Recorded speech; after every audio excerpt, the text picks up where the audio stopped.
বর্গের অন্তর নির্ণয়। যদি বলে যে দুটি ক্রমিক পূর্ণ সংখ্যা বর্গের অন্তর 47, তবে বড় সংখ্যাটি কত? এটার সূত্র হলো যে ক্ষুদ্রতম সংখ্যা নির্ণয়ের যদি বলে তাহলে হবে যে বর্গের অন্তর -1/2, আর বৃহত্তম সংখ্যা বললে বর্গের অন্তর +1/2। বৃহত্তম সংখ্যা বললে বর্গের অন্তর +1/2, আর যদি বলে যে ক্ষুদ্রতম সংখ্যা নির্ণয় তাহলে বর্গের অন্তর -1/2।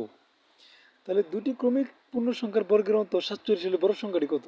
এটা কম্পিউটার মুদ্রা করাইছে CGPA 2022 সালে। তাহলে এটা খুবই ইম্পর্টেন্ট যে দুটি ক্রমিক পূর্ণ সংখ্যা বর্গের অন্তর হলে বড় সংখ্যাটি কত? আমরা জানি বড় সংখ্যাটি সমান বৃহত্তম সংখ্যাটি সমান বর্গের অন্তর +1/2। তাহলে সূত্র রয়েছে বর্গের অন্তর +2/2। তাহলে 47 + 1/2 কত হইতেছে? 24।